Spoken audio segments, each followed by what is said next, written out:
All right, take a good look at this place. I mean, really look. What do you see? Is it, I don't know, some kind of ancient brutalist fortress? You can almost picture those sloped walls repelling some unseen enemy, right? Or maybe a forgotten sci-fi film set, like a relic from a future that just never happened. Okay, how about a lost temple, half swallowed by the earth, just waiting to be rediscovered? Yeah, a final resting place. But this place, wow, it just completely shatters everything we think we know about memory, about what we build to last. It's a story told not in words, but in stone and water and light. So, to really get this place, we need a bit of a roadmap. We're going to start by digging into the mystery of how it even came to be.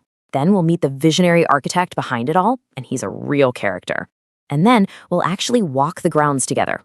We'll explore how it uses concrete, water, and even time itself to tell this incredible story of love and memory. All right, our story kicks off back in 1969 in this tiny village in Italy called San Vito di Altivole. A woman named Onorina Tommasin Brion, the widow of a pretty successful industrialist, Giuseppe Brion, decides to commission a family tomb.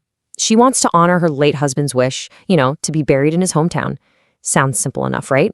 But what she gets is something else entirely.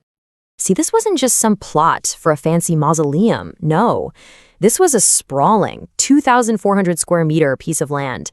That's a huge L shape that literally wraps around the old village cemetery. To put that in perspective, that's over half an acre for a private family tomb. The scale was so wild that the architect himself, a guy named Carlo Scarpa, later admitted that he sometimes wondered if it would be better to just, plant 1,000 cypress trees and call it a day.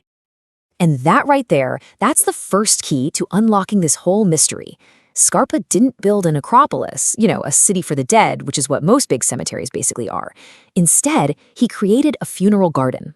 It's a place designed to be walked through, to be experienced, to be contemplated by us, the living. It's a space where the whole relationship between life, death, and memory gets explored. Not with somber statues, but with pathways and water and the changing light of the seasons. And you just can't separate this place from the mind that dreamed it up. So to really continue our journey, we have to meet the main character in this story. A man who was like part architect, part craftsman, part philosopher, and honestly, part magician. So who was Carlo Scarpa? Well, he was born in Venice in 1906, and you can feel that city of water and decay and beautiful light in every single thing he ever did. He was one of the last of his kind to rely almost entirely on drawing. His archive has something like 35,000 sketches. He just believed in this deep, unbreakable connection between the idea and how it's made. That's why he works so closely with his team of master artisans. But what really, really set him apart was his relationship with time. See, he didn't see time as the enemy, something to be fought with indestructible materials. No, he saw it as a collaborator. He designed his buildings to age, to stain, to be taken over by moss and lichens, believing that this whole process didn't degrade the work, it actually completed it. And the Brion Project, this was his masterpiece, his magnum opus. He worked on it for a whole decade, pouring every philosophical and artistic obsession he had into it, right up until his own death in 1978. And fittingly, he's actually buried here too, in a quiet little corner of the plot, standing upright in the medieval tradition. This wasn't just a job for him. It was his legacy. It was the one place he felt he truly, truly got it right.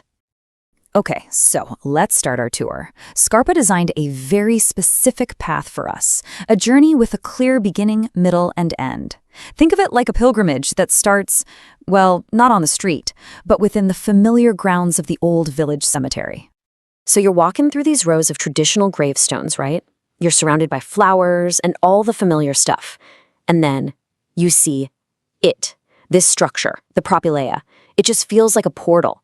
It's a totally intentional transition, taking you from the world you know into Scarpa's very, very different world of memory. The first thing that grabs you about the entrance are these two interlocking circles. It's a symbol called a vesica piscis. It's this powerful, ancient symbol, but Scarpa, of course, makes it his own. The rims are decorated with these tiny little Murano glass tiles. One is blue, for the male, Giuseppe. The other is pink, for the female, Honorina. And that's the central theme of this entire place. the unbreakable bond of love that unites this couple, a bond you have to physically pass through to enter the sacred space. But Scarpa is playing with way more than just symbols you can see. As you pass through that gateway, the whole experience becomes about what you feel and, fascinatingly, what you hear. The roof of this entrance, the propylea, it's deliberately unfinished. There are these gaps and slits that let in these sharp blades of light, and when it rains, oh man, water just cascades through, creating this dramatic, almost musical effect. But he also designed the sound of your own movement. As you walk through this long corridor, the floor beneath your feet is actually engineered. If you turn left towards the main tomb, your footsteps suddenly become quiet, almost muffled. But if you turn right towards the water pavilion, your steps suddenly echo, amplified by this hidden underground cavity. Scarpa is literally choreographing your experience, using architecture to manipulate sound and emotion. It's wild. So we follow that path to the left, and we arrive at the emotional heart of the entire complex. This is where all of Scarpa's ideas about love, permanence, and the very materials he used, this is where they all come together in their most powerful form. This is the Arcosolium, the tomb for Giuseppe and Honorina. They're sitting beneath this massive, but somehow delicate, concrete bridge-like arch. But look closely at the two sarcophagi. They aren't parallel. They're tilted, leaning gently towards each other. Their forms are actually distorted to suggest this reciprocal attraction, a convergence that continues even after death. They're so close that only one person at a time can pass between them, creating this quiet, really intimate space.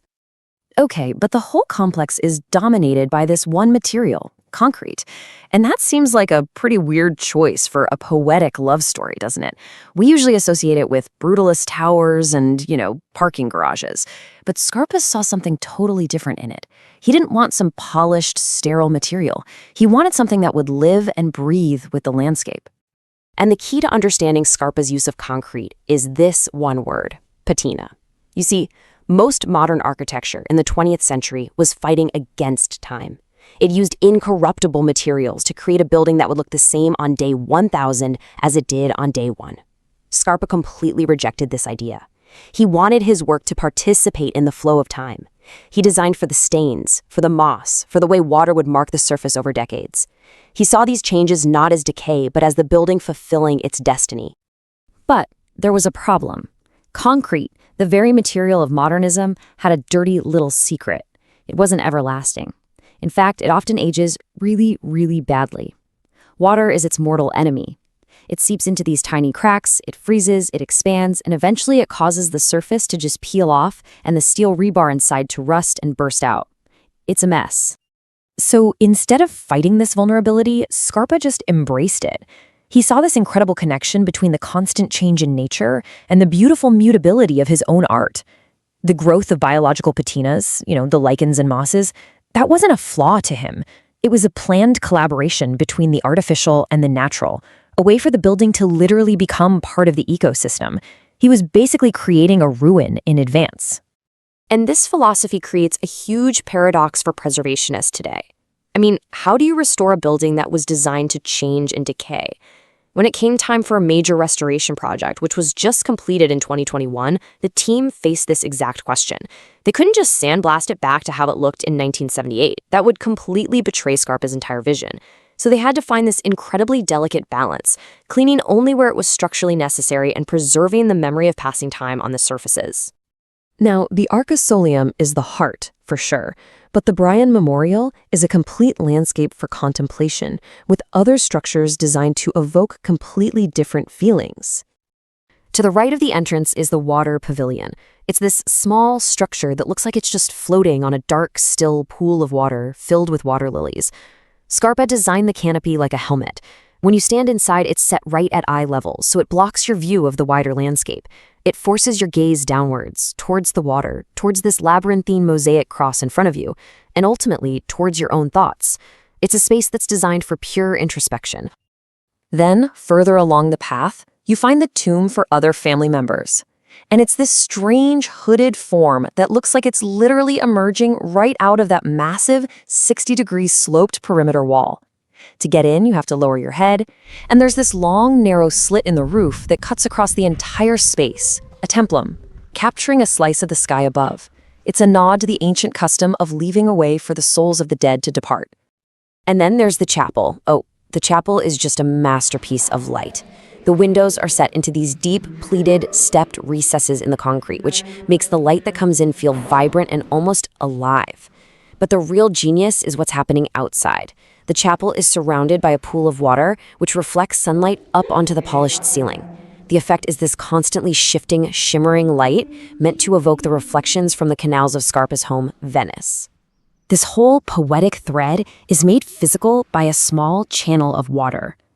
It starts near the couple's tomb, flows in a perfectly straight line across the entire site, and feeds that meditation pool we saw.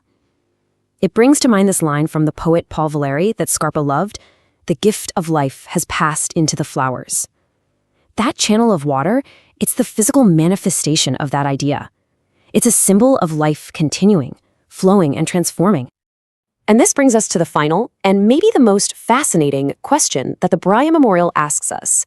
In a world that is obsessed with permanence, with fighting decay, what do we do with a masterpiece that was built to embrace it?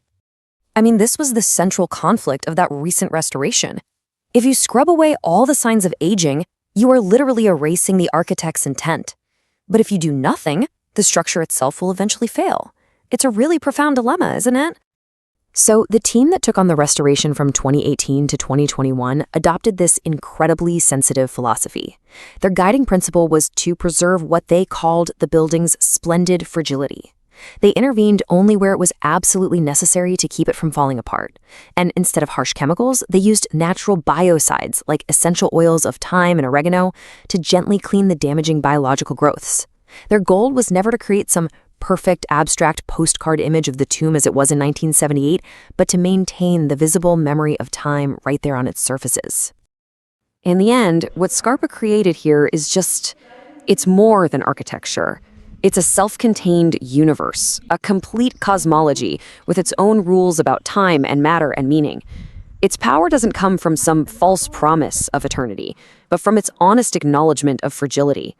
This is a place that is in constant active dialogue with nature, with the seasons, and with every single person who walks its paths. And that really leaves us with a final thought to chew on. The Brion Memorial forces us to ask some pretty fundamental questions.